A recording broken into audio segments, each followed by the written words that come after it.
Start M, Sit M is your guide to the best and worst matchups in fantasy football based on a PPR scoring system. This column won't focus on elite names like Josh Allen, Bijan Robinson, or Jamar Chase. Instead, we're highlighting the players who could outperform or underperform expectations this week. Kenneth Walker III gets start of the week honors against the Saints.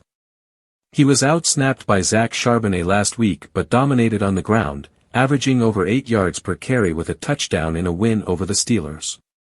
The Saints have allowed multiple runners to score double-digit fantasy points, so Walker is firmly in lineups. Javonte Williams is next, seeing a massive 79% rushing share and a 12% target share in Dallas. This week he faces a Bears defense that has already allowed 3 running backs to exceed 13 fantasy points, including 2 over 15. Williams is a strong start. Jordan Mason is taking over more backfield work in Minnesota with Aaron Jones sidelined. Against the Bengals, Mason offers solid flex value as the lead back and has shown efficiency and consistency. Jaylen Warren is Pittsburgh's clear top option, leading the team in snaps, touches, and fantasy points, while also contributing in the passing game. He faces the Patriots, who have allowed the 4th most receiving yards to backs, making Warren a strong play. J.K. Dobbins returns to face his former team, the Chargers, after a solid start with Denver.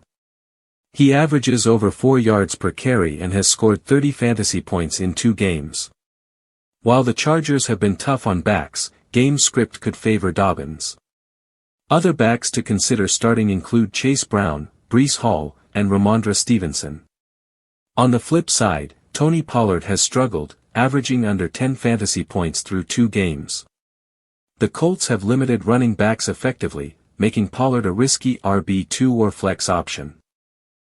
Tyrone Tracy Jr. is part of a committee and faces the Chiefs, who have allowed just 3.8 yards per carry to running backs over the past season.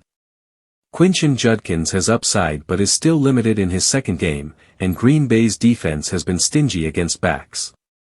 Ja'Cory Krosky-Merritt has flex potential without Austin Ekeler but faces a Raiders defense that rarely allows running backs to score more than 14.5 points.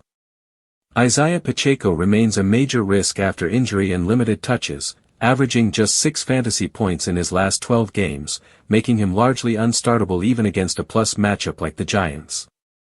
This week's strategy comes down to pairing opportunity, matchup, and efficiency.